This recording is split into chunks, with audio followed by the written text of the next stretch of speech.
Gracias, Señor, por una vez más que podemos traer tu palabra y disfrutar en armonía con tu cuerpo. Trae tu revelación más profunda, de tal manera que quedemos marcados con tu hablar, quedemos definidos con relación a lo que tú deseas hacer con nuestra vida en este aspecto de la consagración. Gracias, Señor. Amén. Continuamos con lo que comenzamos hace unas semanas. Para refrescar un poquito, los primeros dos mensajes estaban dirigidos a la primera etapa, que es estar en Cristo. En la experiencia de vida hay varias etapas y esas etapas hablan del crecimiento y la madurez de nosotros en el Señor. Y la primera etapa que estuvimos trabajando fue estar en Cristo. Hoy vamos a entrar en la segunda etapa, que es permanecer en Cristo. ¿Ve la diferencia? Es estar en Cristo y permanecer en Cristo. Claro, siempre les quiero traer que necesitamos tener una visión panorámica de lo que es el cuerpo de Cristo, una visión del ministerio, una visión de la carga. Y tenemos que ser muy cuidadosos de no pensar que estamos entrando en temas diferentes, especialmente la cadena de trabajo que presentan los talleres que tienen este tiempo.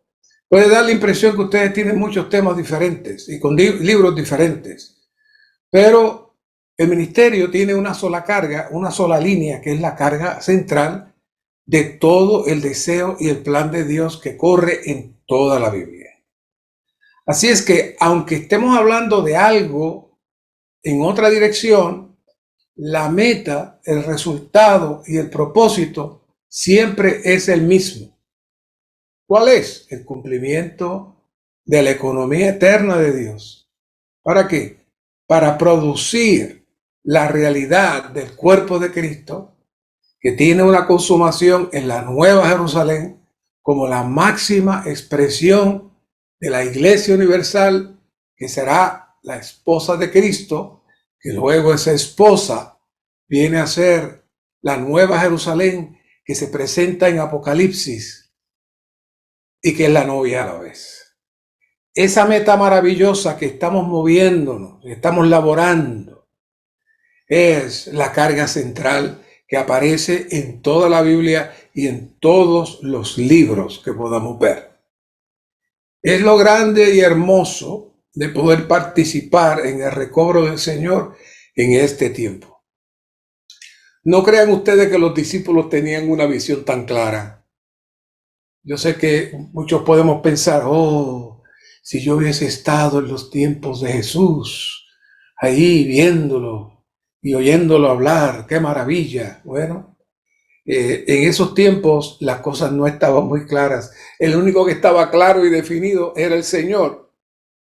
Pero nadie de los 12 apóstoles, excepto cuando entra el apóstol Pablo, entonces el Señor le revela su economía, su plan eterno, todas las cosas. Pero aún para Pablo transmitir eso, le fue muy difícil entre los apóstoles y todavía es difícil entre nosotros hoy. Todavía lo es. Así que una de las conferencias que pasamos, que se llamó Estar en y con la Trinidad Divina,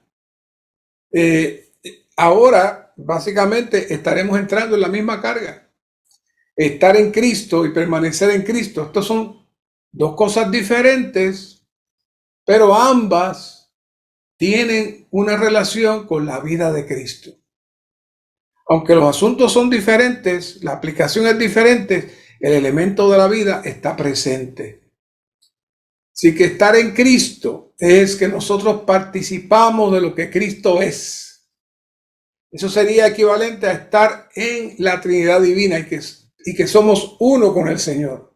Pero el tema que entramos ahora es permanecer en Cristo, que se referiría a la experiencia de estar con la Trinidad Divina. Todo eso lo tocamos, pero quiero ajustarlo, que no estamos en temas diferentes, sino profundizando en la misma línea. Estar en Cristo, estar con Cristo, es tener a Cristo como nuestro suplir y el elemento esencial de nuestra vida. Ese punto es lo que va a estar marcando toda esta visión de lo que es la regeneración. En la primera experiencia de estar en Cristo, la clave fue que para estar en Cristo necesitamos pasar por la experiencia de la regeneración.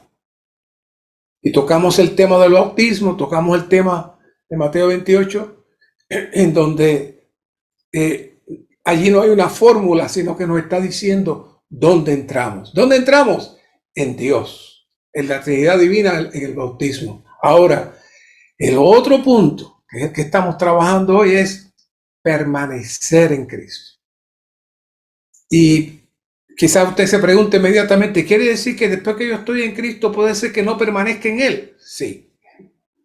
Él permanece en usted, pero usted no siempre permanece en Él. Y ese es nuestro ejercicio. Y esa es la definición que vamos a estar viendo esta noche de la consagración. La experiencia de la consagración, como estaremos hablando y quizás usted ya vio, tiene 5 aspectos principales. La base de la consagración, el motivo de la consagración, el significado de la consagración, el propósito de la consagración y el resultado de la consagración. Así que esos 5 aspectos comprenden la presentación de lo que es la consagración. De hecho, este no es un tema nuevo. Estuve mirando, hay por lo menos 4 o 5 libros que se trae el tema, se trae el tema, se trae el tema. Pero esta noche no queremos solamente repetir lo que dicen los libros, sino que vamos a profundizar un poquito más. Ya saben que nos gusta profundizar un poquito más y ver un poquito más. Tenemos la licencia del ministerio que nos dice, yo les he abierto la mina, pero les toca a ustedes profundizar esa mina, entrar en esa mina. Y nos toma tiempo entrar en la mina, pero cuando entramos con cuidado comenzamos a ver cómo brillan las piedras de oro que están ahí escondidas, las vetas de oro que están ahí escondidas. Así que el tema de la consagración tenemos que ir dirigiéndolo a la operación de Dios para llevar a cabo su plan de tener una expresión y una ampliación de sí mismo fuera de la atmósfera satánica, donde Él reina y opera. La consagración, como la regeneración nos entró en Dios y nos entró en la atmósfera, la consagración nos va a hacer permanecer en esa atmósfera, fuera de la atmósfera satánica. Podríamos decir que la operación es echar fuera a Satanás para que el reino se establezca. Y me gusta traerle este versículo, ya se lo saben de memoria. Mateo 12:28 tiene muchas aplicaciones este versículo. Pero si yo por el Espíritu de Dios echo fuera a los demonios, entonces ha llegado a vosotros el reino de Dios. La expresión hecho fuera y ha llegado son los dos puntos claves aquí. Implica que algo ha sido sustituido por otro. Por tanto, uno reemplaza al otro. Ese proceso de llenar algo con lo nuevo y hacer desaparecer lo viejo es el principio de la consagración. Pero vamos a profundizar poquito a poco. Le estoy dejando eso ahí para que lo vayan madurando. Así que el primer aspecto que estaremos trabajando es la base de la consagración. Dios nos compró.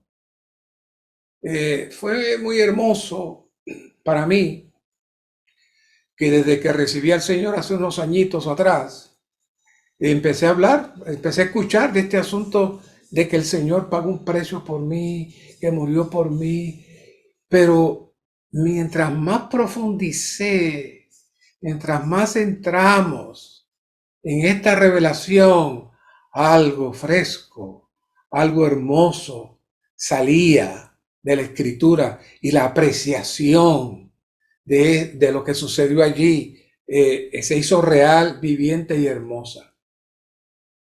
El primer punto que queremos traer es, el título que le puse a esta primera sección es la compra para producir la salvación. Oigan los detalles: eterna, pasada, presente y futura. O sea, la compra de la salvación eterna, pasada, presente y futura. Y es que desde la eternidad pasada Dios ha provisto vías para establecer comunicación y contacto con el hombre. Y contando poco a poco, estas cositas no las van a encontrar ahí. Como les digo, estoy ampliando el asunto para ustedes. Me puse a estudiar profundamente este asunto de la compra y pude detectar 7 procesos que nos van a hacer entender más claramente este asunto de la base de la consagración, que es la compra. Tenemos un proceso en la eternidad pasada, 4 procesos en el Antiguo Testamento y 2 procesos en el Nuevo Testamento, que es donde se consuma este asunto de la compra. Sí, ya sé que están pensando que era solamente la cruz, que cuando Cristo murió ahí nos compró ya. No. Hay 7 procesos. 7 procesos que el Señor trabajó para efectuar esa compra. Ahora, todos estos procesos, no podemos desviarnos mucho, no tiene el único propósito de salvarnos.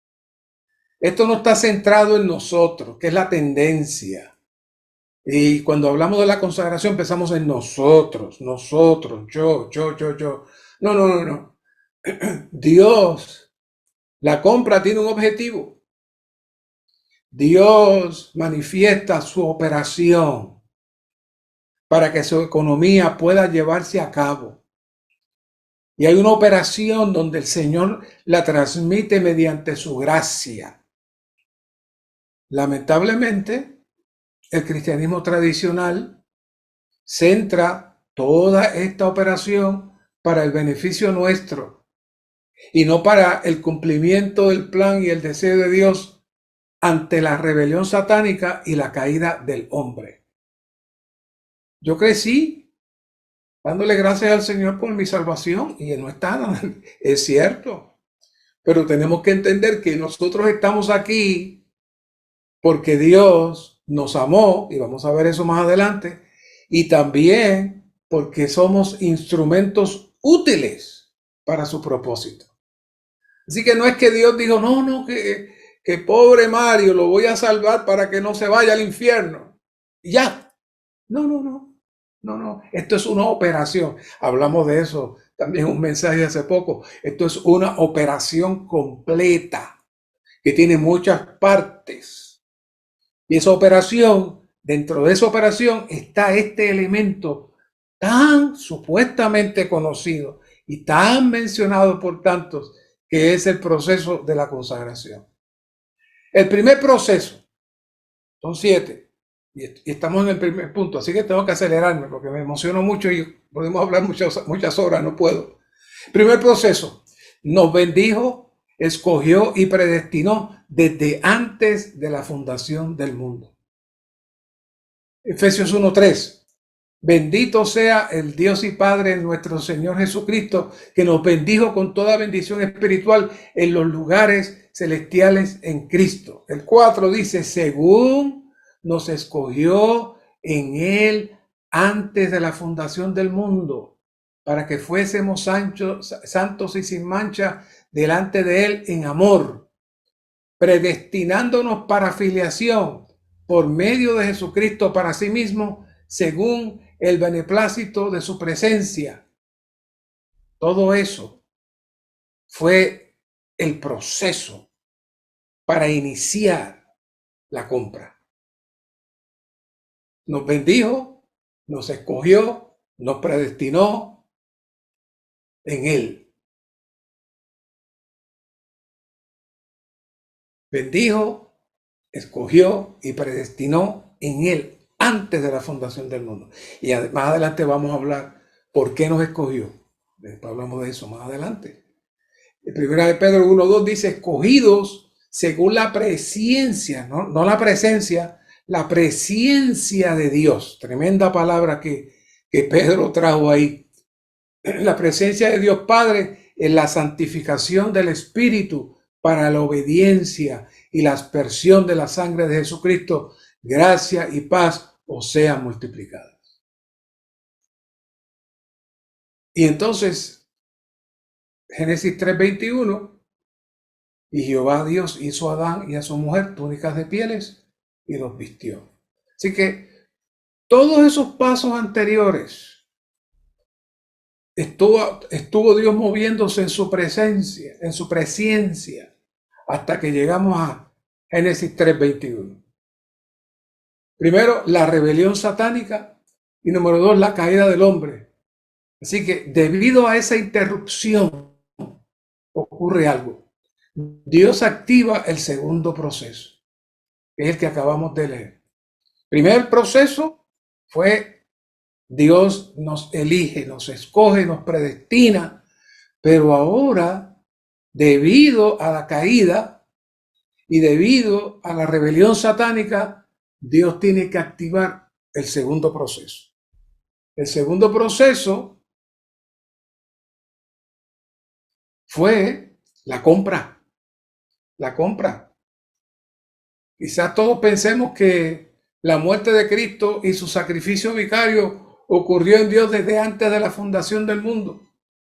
Pero Apocalipsis 13:8 dice, y nos revela un misterio, el Cordero inmolado desde la fundación del mundo.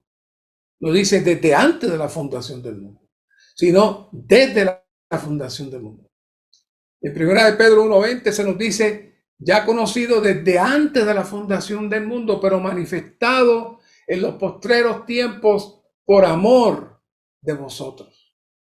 Así que por un lado vemos que Cristo fue destinado, preparado por Dios para ser el Cordero Redentor a favor de sus elegidos desde antes de la fundación del mundo, según su presciencia. Estoy leyendo una nota. Esto fue hecho en conformidad con el propósito y plan eterno de Dios y no por casualidad. Pero por otro lado, y aquí es que está lo interesante, por otro lado, y esto lo dice el ministerio, no yo, en Apocalipsis 13:8, es decir, desde la caída del hombre, la cual es parte del mundo, este segundo proceso fue efectuado solo en Dios, aunque ejecutado miles de años después de manera histórica en la cruz de Cristo.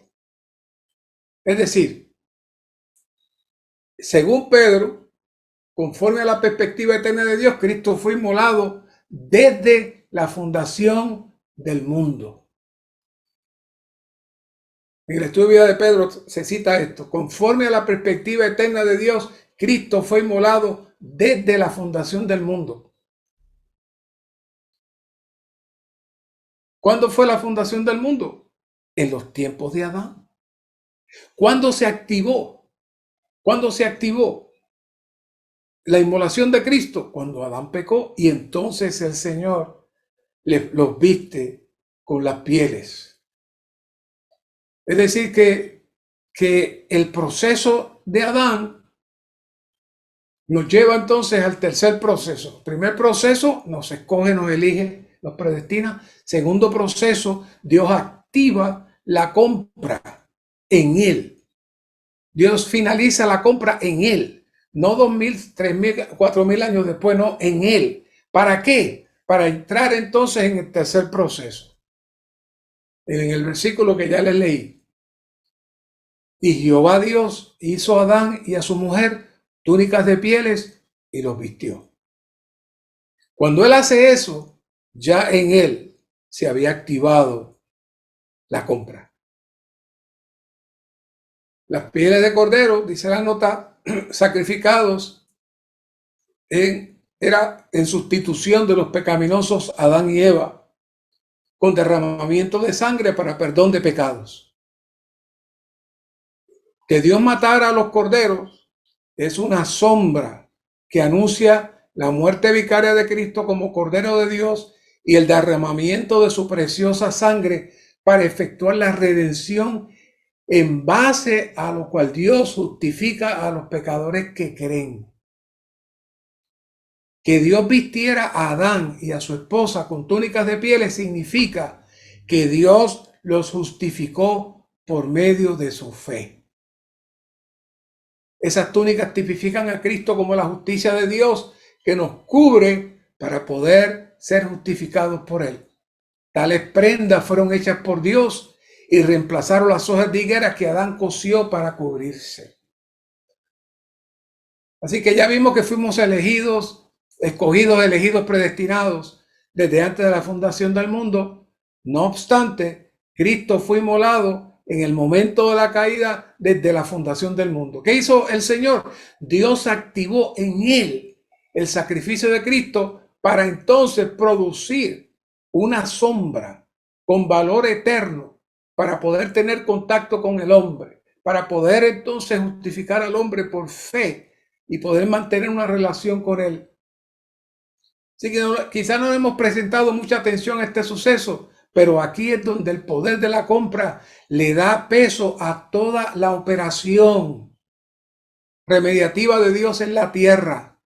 Esta fue una operación mediante su gracia, la aplicación de la ley de fe, que veremos más adelante, que se activa en el espíritu del hombre mediante la presencia de Dios desde la fundación del mundo. Adán se activó su fe, creyó en Dios y Dios lo perdona, pero tiene que comenzar a producir los sacrificios constantemente para entonces poder mantener la relación con Dios. Pero esos sacrificios tienen el efecto de la compra que históricamente se iba a cumplir en el futuro, pero en Dios, dice, vuelvo y digo, Apocalipsis 13:8, el Cordero fue inmolado desde la fundación del mundo. Búsquelo después con calma, por si acaso está curioso. Creo que lo habíamos hablado ya. El cuarto proceso, Romanos 3:27, lo que llamamos la ley de la fe. Romanos 4:9, ¿es pues esta bienaventuranza solamente para los de la circuncisión o también para los de la incircuncisión? Porque decimos, a Abraham le fue contada la fe por justicia. ¿Cómo le fue contada? Pregunta Pablo. ¿Estando en la circuncisión o en la incircuncisión? Dice, no en la circuncisión, sino en la incircuncisión. Así que Dios aceptó a Abraham y le aceptó su fe, aun siendo incircunciso. Después de él se da la instrucción de circuncidar, pero la circuncisión no fue lo que lo salvó, no fue lo que lo justificó. En la fe, es la fe lo que lo justificó. Así que tenemos que mencionar que el poder eterno manifestado en el sacrificio de la muerte de Cristo tuvo un efecto eterno, retroactivo y al futuro. La ley de la fe es la transmisión de la realidad de Dios al hombre mediante su presencia, la cual se transmite por su palabra. Repito, la ley de la fe es la transmisión de la realidad de Dios al hombre mediante su presencia, la cual se transmite por su palabra. Eso es el medio que Dios crea para poder mantener, para poder activar la compra futura.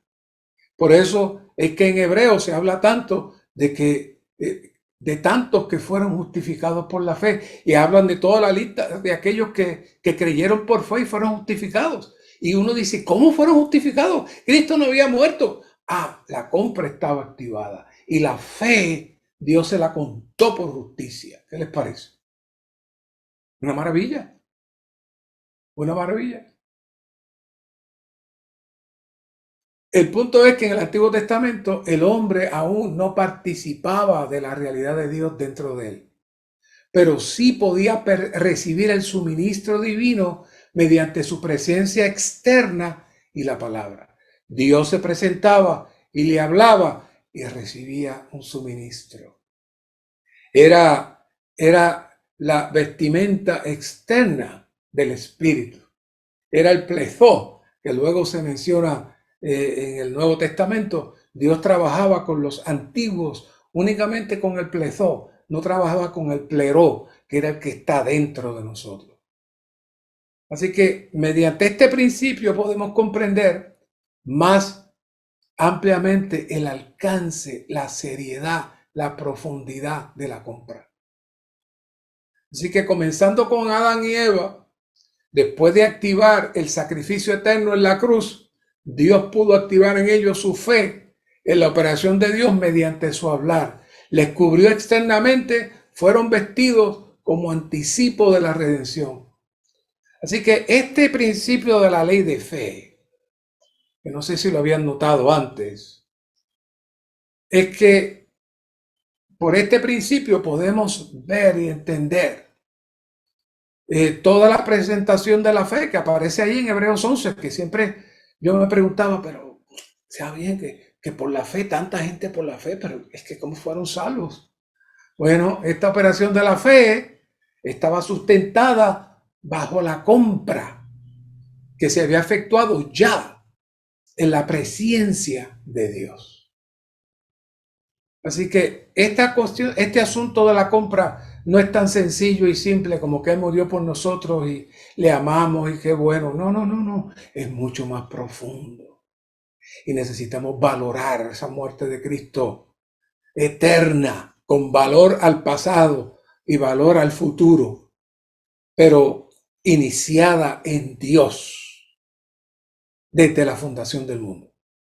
El quinto proceso, la expiación durante la ley. Levítico 16:34 dice, y esto será estatuto perpetuo para vosotros, para hacer expiación por los hijos de Israel a causa de todos sus pecados una vez al año, y tal como Jehová lo había mandado a Moisés, así lo hizo. Romanos 8:23, Pablo nos dice, porque todos han pecado y carecen de la gloria de Dios. Así que el gran problema era que el hombre se había salido de la gloria de Dios, se había salido de la imagen. El hombre no podía expresar a Dios. En vez de expresar a Dios, el hombre estaba expresando el pecado y estaba expresando su yo pecaminoso. Y eso lo sacó completamente de la atmósfera, de esta atmósfera que Dios nos quiere, que Dios nos entró mediante la muerte y la resurrección. Así que todos los pecadores tienen este juicio. ¿Por qué? Porque no están reflejando la gloria de Dios. Por eso necesitamos tener la divinidad dentro de nosotros para que esa gloria labore hasta que finalmente nos capture completamente. Así que, lamentablemente, todo el que no tiene la vida divina está bajo condenación porque está fuera de la atmósfera y de la gloria de Dios. Pero la compra se hizo y entonces se activa. El verbo hebreo kafer significa cubrir, sobre, pacificar, para expiar o perdonar, aplacar o cancelar algo. Todo eso está ahí, en ese verbo kafer, de propiciación. Así que la cubierta propiciatoria era un lugar donde Dios se juntaba con el sacerdote para reunirse con él y estaba sobre la tapa. Y ahí entonces se derramaba la sangre de la expiación. La sangre de la expiación cubría, no borraba, cubría el pecado. Así que para poder encontrarse con Dios, ya Dios había predispuesto este asunto de los sacrificios. Ya sabe de dónde, de la muerte vicaria de Cristo que estaba efectuada ya en él, aunque históricamente aún no estaba. Y esa sangre entonces era introducida en el lugar santísimo, rociada sobre la cubierta del arca, y la ley que estaba allí exponía, condenaba al pueblo cuando intentaba acercarse. Así que lo único que apaciguaba el problema de estas partes era la expiación. La gloria de Dios estaba allí, representada por los querubines, pero la sangre se convertía entonces en lo que cubría. Por eso la palabra de cubrir. Así que la palabra expiación es el arreglo entre dos partes que están en desacuerdo. Y entonces hay un tercero que cubre la falta del ofensor. Así que en el Antiguo Testamento, la tapa del propiciatorio o la cubierta expiatoria era el lugar del encuentro entre Dios y el sacerdote que ofrecía un sacrificio por los pecados del pueblo cada año. El pecado no era quitado, pero era cubierto y Dios podía hablar con el hombre. Entonces esta sangre era derramada en el propiciatorio y luego se introducía en el lugar santísimo, rociada sobre la cubierta expiatoria en favor del pueblo. Así que todos los hombres habían pecado, carecían de la gloria de Dios. Por lo tanto, se separaron de Dios y no había manera de reconciliarse.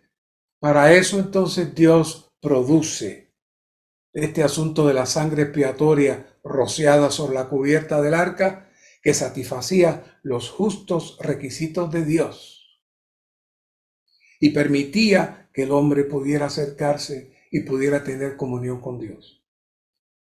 Pero, siempre les recuerdo, todo eso estaba mediante lo que dice Apocalipsis 13:8-6. El cordero que fue inmolado desde la fundación del mundo. Ahí comenzó la compra. Y luego entonces vemos el proceso del Cristo encarnado y todos los procesos de su muerte, resurrección y ascensión. Pero aquello fue la consumación de lo que ya estaba en Dios. Por eso, cuando Pedro le trató de decir al Señor, mira, Señor, no mueras, cuidado, apártate de mí, Satanás. El Señor sabía ya que él estaba predestinado para algo que él tenía que cumplir y todas las profecías se estaban juntando, inclusive el asunto del establecimiento de la cruz por los romanos, para que Cristo muriera en la cruz y cumpliese la profecía y cumpliese lo que ya estaba predispuesto en Dios. El sexto punto, el proceso de la muerte de Cristo como la realidad de todos los sacrificios mediante la compra. Ahí ahora ya entramos en la historia. Ahora ya entramos en nosotros físicamente. 1 Corintios 6:20, porque habéis sido comprados, ¿por qué? Por precio. Romanos 7:14, porque sabemos que la ley es espiritual, mas yo soy de carne, vendido al pecado. Mas la escritura lo encerró todo bajo pecado, para que la promesa que es por la fe en Jesucristo fuese dada a los que creen. Apocalipsis 5:9, y cantan un nuevo cántico diciendo: digno eres de tomar el rollo y de abrir sus sellos, porque tú fuiste inmolado y con tu sangre compraste para Dios hombres de toda tribu y lengua y pueblo y nación. ¡Qué hermoso! Con tu sangre compraste. Y ahí entramos nosotros. 1 Timoteo 2:6, el cual se dio a sí mismo en rescate por todos, testimonio dado a su debido tiempo. Así que aquí la realidad de todas las sombras que comenzaron a funcionar desde el tiempo de Adán son consumadas y hechas realidad. Y toda esta compra tiene un poder retroactivo para incluir a todos los fieles del Antiguo Testamento por su fe. Damos gloria al Señor por eso necesitamos tener una perspectiva clara y apreciación profunda del asunto de la compra. Y lo último, parece que con esto termino el mensaje, pero estoy en el primer punto. Vamos a ver qué hacemos. ¿Qué milagro hace el Señor? El último, la redención de nuestros cuerpos. 1 Corintios 1:30 dice: mas por él estáis vosotros en Cristo Jesús, el cual nos ha sido hecho de parte de Dios sabiduría, justicia y santificación y redención. Personalmente, siempre me pareció curioso que apareciera la palabra redención aquí y no glorificación. Pero cuando examinamos estos procesos, nos damos cuenta que el paso final de la compra se consuma en la glorificación. Por eso el último paso se da el cierre de la venta. El cierre de la venta se da en la redención de nuestro cuerpo, como dice Romanos 8:23. Así que ahí se da la plena filiación, en donde venimos a ser hechos hijos de Dios. Todo eso comenzó con la predestinación, mediante la presencia de Dios, pero oficialmente venimos a ser hijos de Dios en toda su plenitud en el momento de la resurrección y glorificación de nuestros cuerpos. Por eso la palabra hijificación es tan difícil de traducir y casi todas las Biblias dicen que es adopción. ¿Por qué? Porque da la impresión como que sí somos, pero que no somos. Y es que es el niño rey que está creciendo, es rey, pero todavía no tiene toda la autoridad. En la redención de nuestro cuerpo, entonces se consuma el proceso de edificación y Dios completa oficialmente su expresión en todo el universo con todos nosotros. El motivo de la consagración, el amor de Dios. Él nos amó primero. Primera de Juan 4:19, nosotros amamos porque Él nos amó primero. Romanos 2:16, y sabiendo que el hombre no es justificado por las obras de la ley, sino por la fe en Jesucristo, nosotros también hemos creído en Cristo para ser justificados por la fe en Cristo y no por las obras de la ley, por cuanto a las obras de la ley ninguna carne será justificada. La fe en Jesucristo denota una unión orgánica con Él por el creer, que fue el elemento que sucedió en el Antiguo Testamento. Pero ¿cómo surge eso? Esto está relacionado con el aprecio que los creyentes tienen por la persona del Hijo de Dios y lo consideramos algo precioso y especial. A los creyentes se les infunde la preciosidad de Cristo a través del evangelio que se predica. Entonces, este Cristo llega a ser para ellos la fe. ¿Por qué? Porque por ella entonces creen y aprecian al Señor. Esta fe se produce mediante la unión orgánica que se comienza a dar en el momento de la salvación. Es decir, usted no puede amar a alguien que no ha visto, que no conoce, pero una vez que lo ve y la persona le habla y lo trata, entonces comienza a surgir el afecto y el amor. Eso pasó en nosotros íntimamente. Entonces hay un amor que Dios ama a sus escogidos. Y ese mismo amor, nosotros lo amamos a Él. Así que, por un lado, Él nos ama, por otro lado, nosotros lo amamos. Y somos saturados. Y somos cuidados, y somos limpiados. Ahora, la pregunta es, ¿por qué Dios nos amó? ¿Qué pudo haber en nosotros para que Él nos amara?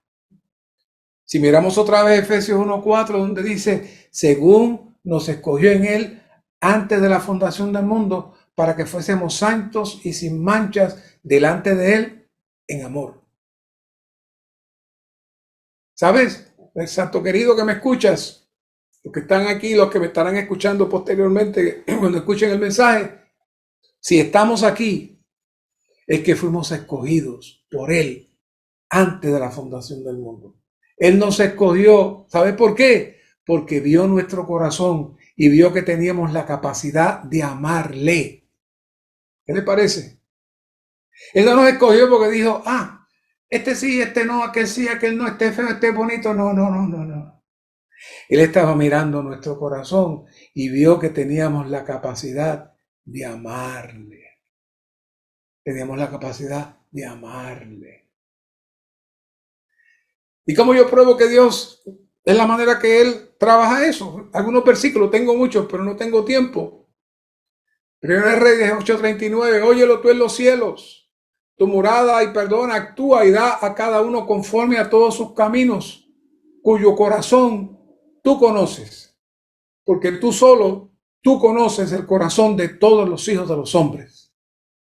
Y no fue cuando nacieron. Él conoce el corazón de todos los hijos de los hombres desde antes de la fundación del mundo. Y sabe quién es quién. Y sabe quién va a ser quién. Y por eso nos amó. Cuando él vio a Edgar, dijo, Edgar me va a amar. Y lo amó. Así que fue un mutuo amor. Edgar no había nacido. Ni pensaba a sus padres pensar en nada. Pero Dios tenía todo el cuadro, ese misterio de ver nuestros corazones. Primera de Samuel 6:7, pero Jehová respondió a Samuel, no tengas en cuenta su parecer ni lo alto de su estatura, pues yo lo he rechazado, refiriéndose a uno de los hijos de Isaí, pues no se ha de tener en cuenta como mira el hombre, pues el hombre solo ve las apariencias, mas Jehová ve que el corazón. Jeremías 11:20, pero oh Jehová de los ejércitos que juzgas con justicia, tú que pruebas las partes internas y el corazón. Y por ahí más. Es decir, ¿cómo nos amó Dios? ¿Por qué nos amó Dios? Porque Él vio nuestro corazón y nos amó. Así que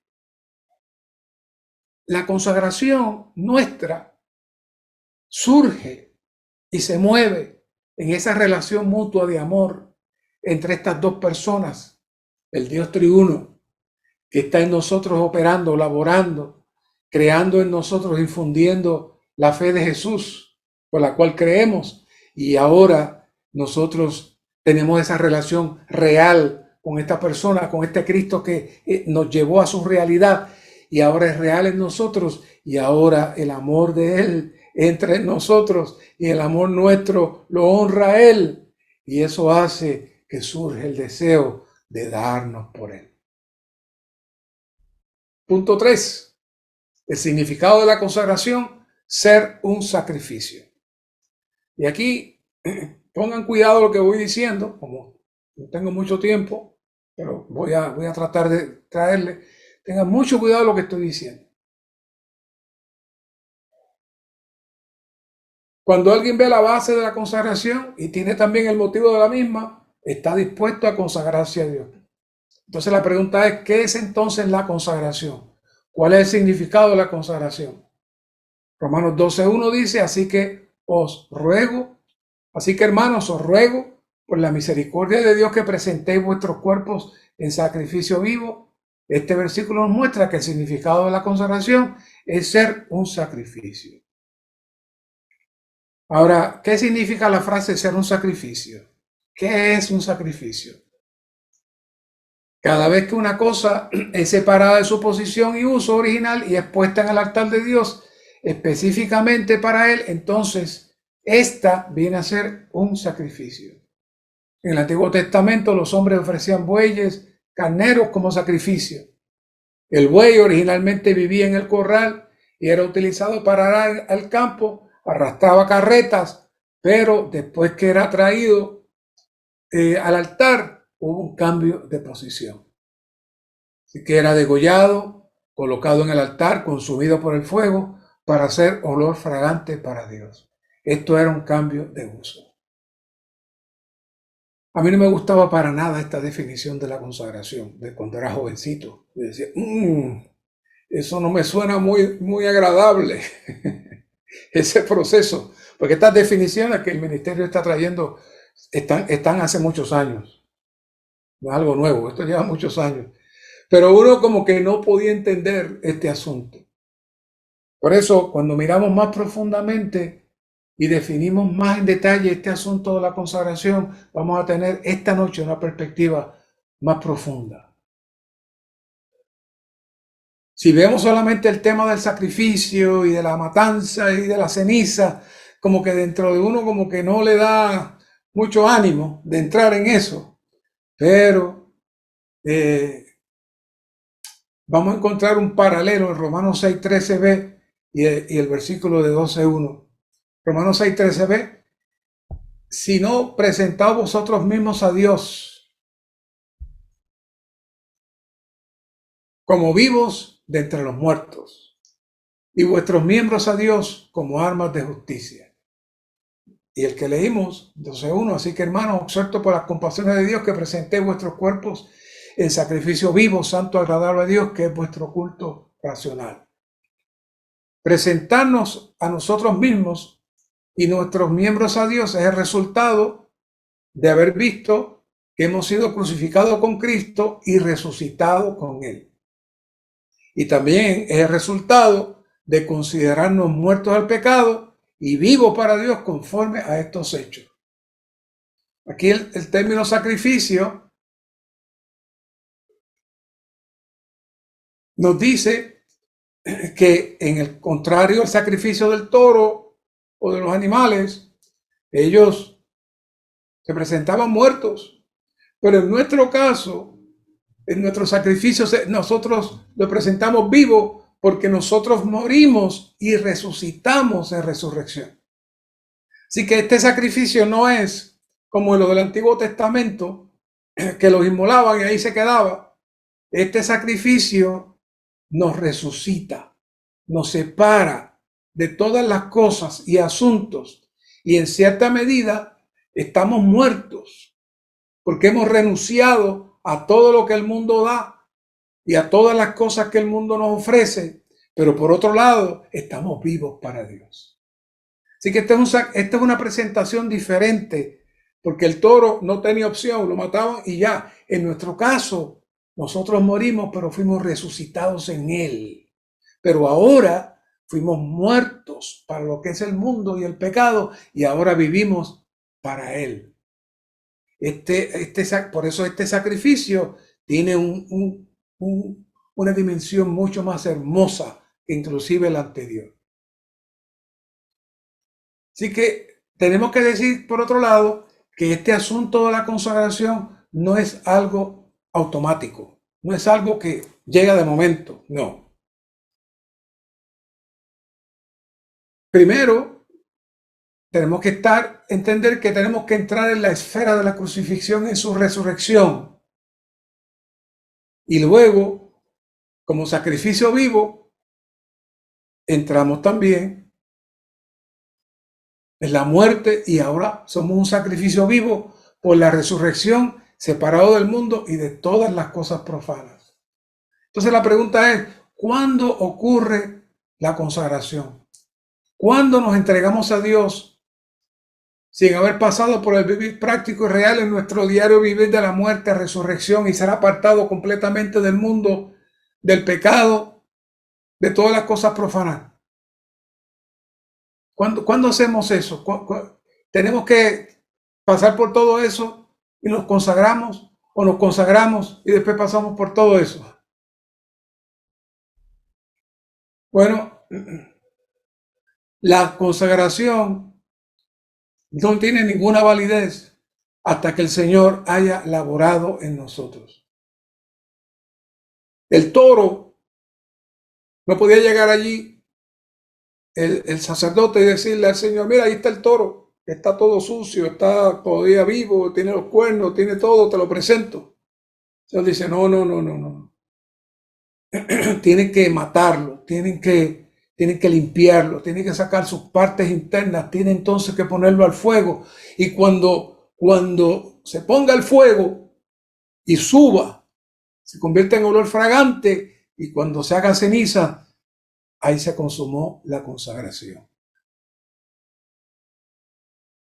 ¿Ok? Así que la consagración tiene el objetivo de que el Señor trabaje en nosotros, que el Señor opere en nosotros, para que podamos ser un sacrificio vivo, útil y agradable a Dios.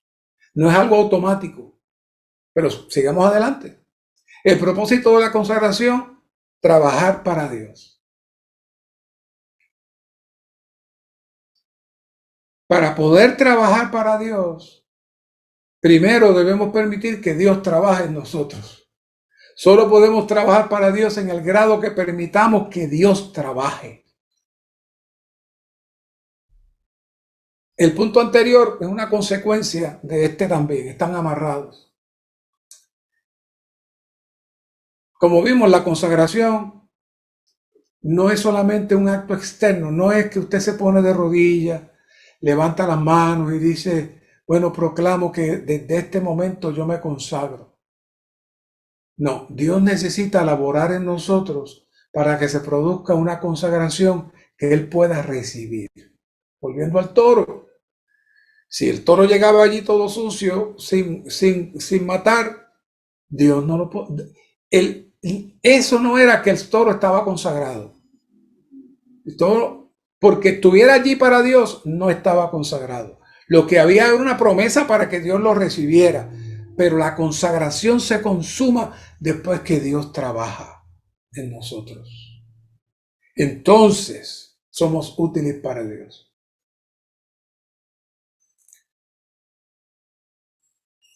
Dios necesita trabajarnos, pasarnos por todo el proceso, y dejamos de ser crudos y malolientes, y entonces poder ser útiles para Dios. ¿De dónde sale la palabra consagración? Curiosamente, la palabra consagración usted no la va a encontrar en el Nuevo Testamento. Y la palabra hebrea es malach.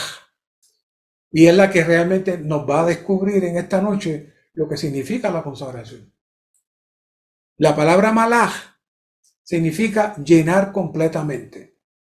También la más que se utiliza es las manos llenas, pero realmente implica llenar completamente algo. Cuando de hecho se utiliza la palabra consagración en el Antiguo Testamento, no siempre está ligado a cosas espirituales. Se utilizaba constantemente en muchas cosas. Por ejemplo, en Génesis 1:28b, cuando dice, fructificad y multiplicaos, llenad la tierra y sojuzgarla. Ahí cuando dijo llenar la tierra, es la misma palabra de consagración. Es decir, llenar algo, cubrir algo. Eso es consagración. Y hay una presentación en Éxodo 23-29, cuando el pueblo de Israel iba a entrar a la tierra, que Dios le dice, yo no voy a sacar a todos rápidamente. Así que poco a poco los echaré de delante de ti hasta que hayas llegado a ser fructífero y heredes la tierra. Es decir, llenar era sustituir al pueblo de Israel por los paganos que estaban allí. Eso se iba a hacer en la medida que el pueblo se multiplicara y fuera entonces ocupando la tierra, sustituyendo lo que había con lo que llegaba. Eso es la consagración. Llenar algo. ¿Y cómo se inicia la consagración? Bueno, Éxodo 28:41 nos lo dice. Con ello vestirás a tu hermano Aarón y a sus hijos con él. Y hay 3 palabras aquí claves. Y los ungirás, consagrarás y santificarás. Usualmente en nuestro concepto hubiésemos dicho, lo consagrarás. Aarón, ven para acá. Levanta tus manos, conságrate a Dios para que yo te unja. Ese es nuestro concepto. Pero el concepto del Antiguo Testamento dice, lo ungirás, lo consagrarás y lo santificarás para que me sirvan como sacerdote. Y luego dice el 29:7, luego tomarás el aceite de la unción, lo derramarás sobre su cabeza y le ungirás. ¿Cuándo ocurrió la consagración? La consagración surgió con la unción. ¿Y qué era lo que hacía la unción? La unción lo cubría el aceite completo desde la cabeza hasta sus vestiduras, como dice el Salmo 33, que no voy a tener mucho tiempo para trabajarlo. Es decir, la consagración es el fluir de Dios en nosotros. Es lo que el apóstol Pablo habla del rico suministro. Ese rico suministro es el trato de Dios para sacarnos de ser malolientes, para sacarnos de vivir en el mundo y entonces entrar a ser útiles para Dios. Ahí es donde se aplica todo el proceso de la compra, del amor, del darnos para servir a Dios. Todo eso se da en la medida que Dios trabaja para nosotros. Así que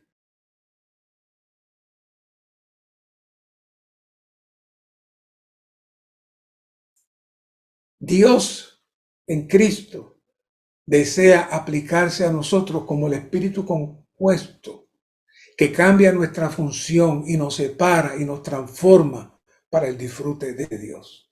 Esa unción es Cristo mismo operando en nosotros desde nuestro espíritu.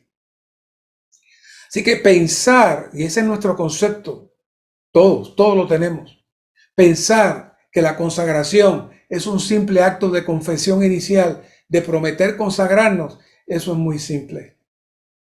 No, te unges, te consagras y entonces te santificas.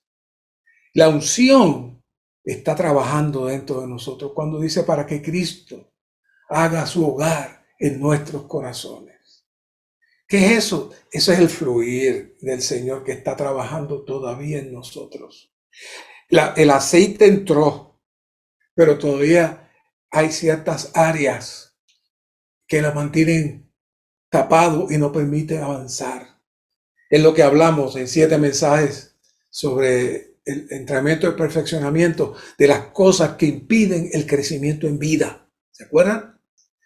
Eso es el proceso de Dios tratar con nosotros para hacernos útiles para Él y hacernos algo que Él disfrute. La consagración es igual a llenar, a llenarnos, a llenarnos.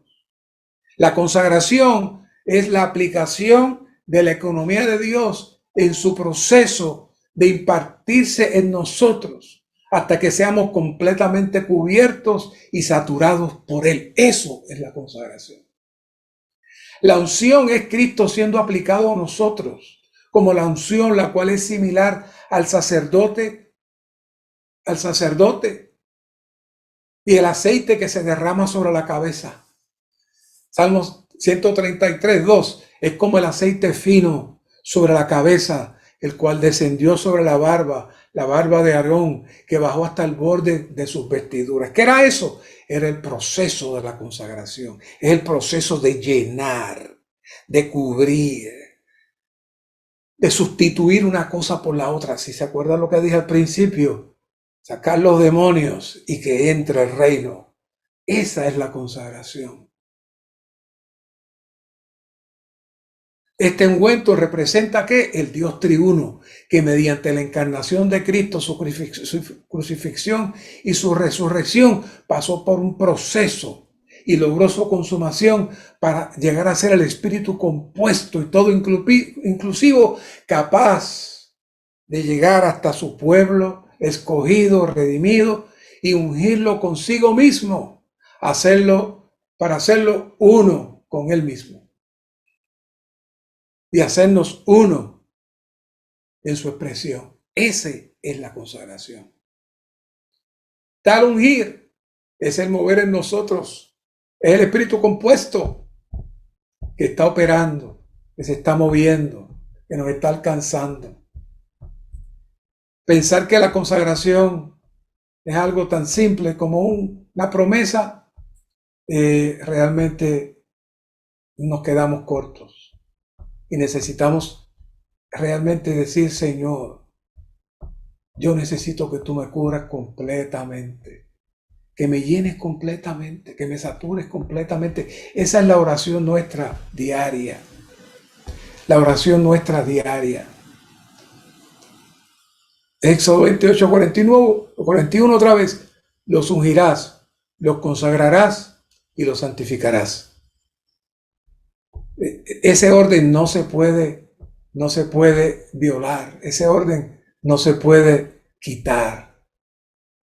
Nosotros hemos recibido la unción del Santo y está operando en nosotros, pero el proceso de que el aceite fluya y el proceso de la unción para que podamos ser consagrados y que seamos plenamente santificados es un proceso que no es automático, sino que depende de nosotros y de nuestra entrega a Él. Así que podemos decir que la consagración es mucho más que un voto. Es toda la operación del Espíritu compuesto que el apóstol Pablo, como dijimos, llama el rico suministro, que viene mediante nuestro comer Cristo y vivir Cristo, como habla ahí en Juan 6:57. Ese comer Cristo, vivir por Cristo, es la unción que nos consagra. Y el ministerio dijo esto que es muy interesante. Una de las razones principales, dice, de que la iglesia esté en confusión hoy, por eso estoy dedicando tanto tiempo a este tema, es precisamente esta. Cada vez que alguien se ofrece a Dios, su propósito es trabajar para Dios, pero él o ignora o pasa por alto permitir que Dios tiene que trabajar en nosotros primero. Dios tiene que trabajar en nosotros primero. Entonces se produce la consagración. Hay mucha gente que emocionalmente se entrega a Dios, pero luego siguen funcionando en su hombre natural y creen que se han entregado a Dios, pero Dios no ha podido avanzar en ellos. Y eso lo vimos nuevamente en los mensajes que estuvimos hablando sobre la opinión y la peculiaridad. Eso detiene el proceso de la consagración, aunque usted sea salvo, aunque usted ame al Señor, aunque usted se dé al Señor, aunque trabaje para el Señor, todavía el toro no está preparado. Y necesita pasar por muchos procesos hasta que finalmente venimos a ser el olor fragante que Dios está buscando. Por eso, y esto lo avanzamos rapidito, el resultado de la consagración: abandonar nuestro futuro. Juan 2:15 resume todo: no améis al mundo, ni las cosas que están en el mundo. Si alguno ama al mundo, el amor del Padre no está en él. Porque todo lo que hay en el mundo, los deseos de la carne, los deseos de los ojos, la vanagloria de la vida, no proviene del Padre, sino del mundo. Y el mundo pasa, y su concupiscencia, pero el que hace la voluntad de Dios permanece para siempre. Y amarramos Lucas 16:25, porque el que quiera salvar la vida de su alma la perderá, y el que la pierda por causa de mí, la hallará. ¿Qué es eso? Eso es el avance del Espíritu compuesto, la unción en nosotros que nos separa y nos llena de la vida divina, nos satura de la vida divina, y entonces nuestro vivir ya cambió de posición. Ya no somos el toro salvaje, ahora estamos dedicados para el Señor. Pero eso no es que yo lo decido, lo decide la operación del Espíritu compuesto dentro de nosotros. Mientras más disfrutamos, mientras más comemos, mientras más nos llenamos, más nos consagramos, porque más unción nos cubre, más nos llena. La palabra consagración significa llenar, llenar, cubrir, saturar. Eso es consagración. Es completamente diferente a lo que tenemos en nuestra cabeza.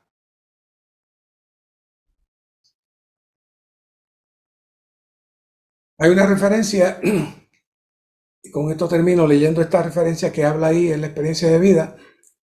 A pesar que los 5 aspectos de la consagración están incluidos desde el principio en la experiencia normal de la consagración de una persona, como si estos hubiesen sido ya alcanzados, con esto no quiere decir que su experiencia de consagración sea completa. Lo está diciendo aquí el ministerio.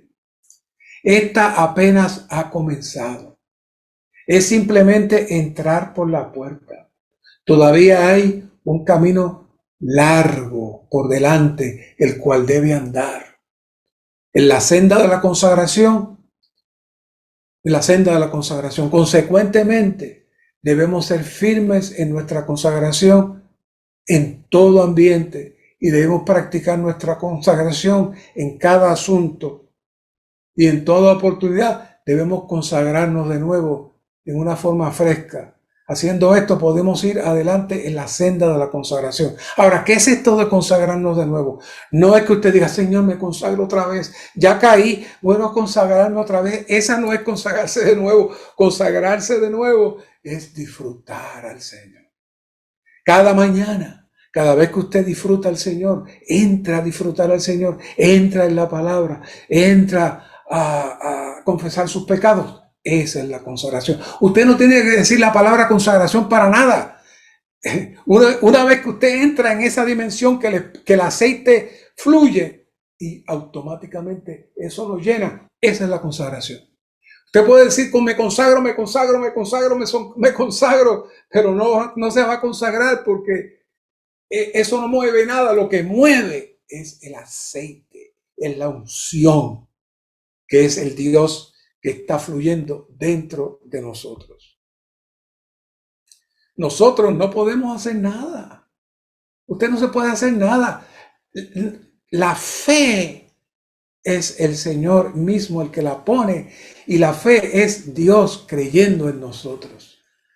Así que cuando nos damos al Señor, constantemente esa fe crece, y esa fe nos permite permanecer bajo el rico suministro y bajo el fluir. Por eso es que nosotros vivimos por la fe del Hijo, no por nuestra fe, no por nuestro trabajo. Así que anhelamos que el Señor labore en nosotros, opere en nosotros, y que, como dice en Juan 6:57, como Él vive por causa del Padre, nosotros vivamos también por Él. Y nosotros recibamos la vida del Hijo, y mientras más participamos de esa vida del Hijo, la consagración se da. Usted no tiene que decirlo. Usted puede decir cada mañana, Señor, me consagro, y va a la esquina y ya hace 4 cosas. No, eso no es el disfrute del Señor, el vivir al Señor, el comer al Señor. Produce la unción que lo consagra y lo santifica. Señor, gracias por esta palabra. Hazla real a nosotros. Llévanos adelante en tu fluir. Llévanos adelante en tu vida. Y permite, Señor, que tú puedas hacer correr ese aceite desde la cabeza hasta el final de las vestiduras, en todo nuestro ser, espíritu, alma y cuerpo, hasta que finalmente esta compra se consuma juntamente en armonía con tu proceso de consagración. Gracias, Señor. Amén.